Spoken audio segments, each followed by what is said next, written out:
नमस्कार दर्शक बंधु आज किसी गुरुत्वपूर्ण खबर चैनल नुआ थे चैनल टी सब्सक्राइब करेंगे लाइक करेंगे देरी नक आज गुरुत्वपूर्ण खबर पर नजर पकाइबा। आज प्रथम खबर सुभद्रा योजना को नहीं बड़ अपडेट खाता को आसी द्वितीय किस्ती जो मानू किस्ती आसनी से बड़ सूचना संपूर्ण खबर आंतर्जातीय महिला दिवस अवसर में बंटा होईची सुभद्रार द्वितीय किस्ती एककालीन 1,64,000 हिताधिकारी बैंक खाता को जाइछि सुभद्रा टंका।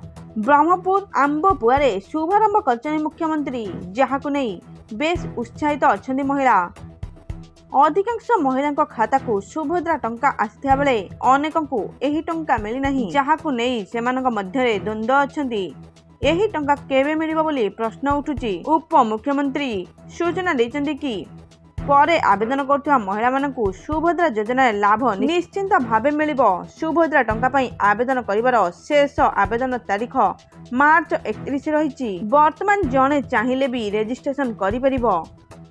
जो माने आवेदन करथिले सेमानकु आज टंका मिलिछि परे आवेदन करथिया महिला माने एथिरु वंचित हेबे नाही बोली उप मुख्यमंत्री स्पष्ट करछंती। सुभद्रा योजनार गाइडलाइन अनुसार वर्ष को 2 थर सुभद्रा टंका हिताधिकारी खाता को प्रदान करा जिवो। राखी पूर्णिमा और आंतर्जातीय महिला दिवस रे एही टंका किस्ती हिसाब रे बैंक अकाउंट को जिवो। टंका पाई नथिबा महिला माने राखी पूर्णिमा रे टंका पाइबे। जदि द्वितीय किस्ती रे टंका न आछि तेबे सुभद्रार प्रथम द्वितीय और तृतीय किस्ती मिसी राखी पूर्णिमा रे एका थरे 15,000 टंका पाई परिबे बोली सूचना मिलिछि। परवर्ती सूचना सोना दर को नहीं बड़ अपडेट बढ़िला सोनार दर संपूर्ण खबर सोना एवं रूपा किनिया पूर्व आपन को आज मूल्य विषय जानिबा उचित।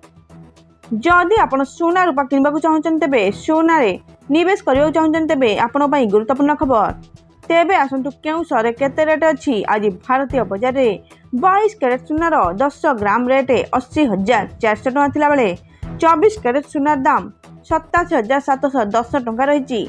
22 और 24 कैरेट रे 500 और 550 टका वृद्धि पाई। अन्यपटे ओडिशा राजधानी भुवनेश्वर रे 22 कैरेट सोनार दाम 10 ग्राम रेट 80,400 टका थिला बेले 24 कैरेट सोनार दर 87,710 टका रही एवं 18 कैरेट रे दाम 65,780 टका रही।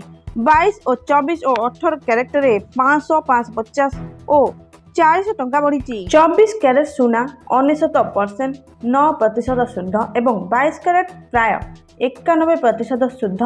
22 कैरेट सोना रे 9% अन्य धातु जेपरिक तंबा रूपा दस्ता मिश्रण करी अलंकार तैयारी कर जाए जहाँकि सूचना मिली। परवर्ती खबर ईपीएफओ सुध हार को नहीं बड़ खबर संपूर्ण खबर कर्मचारी भविष्य निधि ईपीएफ को नहीं बड़ खबर सामना को आछि।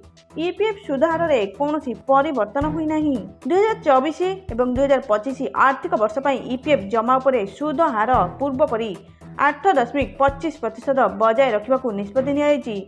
शुक्रवार कर्मचारी भविष्य निधि संगठन ईपीएफ रो केंद्रीय ट्रस्ट बोर्ड बैठक में यह निष्पत्ति नियायछि। 2024 मसीहा फेब्रुआरी मासरे ईपीएफ 2023 और 2024 वर्ष पर ईपीएफ उपरे सुध हार को 8.25% को वृद्धि कराई। कर्मचारी सरकार बड़ प्लान एटीएम रु पीएफ टंका उठाइबा नहीं आसला बड़ अपडेट। आपण जानछन कि ईपीएफ रे एते बड़ परिवर्तन आसबाकू जाउछि जहां आपनको जीवन को सहज करिवो। एबे आपनको टंका उठाइबा पई ना ऑफिस को जीवाक पड़िबो ना लंबा प्रक्रिया देई जीवा। ईपीएफओ खूब शीघ्र एहार नूतन ईपीएफओ 3.0 संस्करण लॉन्च करिया जाउछि जहां अकाउंट धारी माननकु सीधा सड़क एटीएम रु सेमानक पांठी उठाइबाकू अनुमति देबो। गुरुवार दिन केंद्र श्रम मंत्री मनमुख मांडव्य एही प्रमुख संस्कार घोषणा करचंती। एहा बैंकिंग सिस्टम परि कराजिबो जहा द्वारा कर्मचारी माने सेमानकर यूनिवर्सल अकाउंट नंबर व्यवहार करी सहजरे कारोबार करि परिबे। सेमानक निजस्व जमा जहाको सेमाने जेतेबेले चाहिबे उठाई परिबे जहा की सूचना मिलची। एथिला आजर किछि गुरुत्वपूर्ण खबर। Thank you all.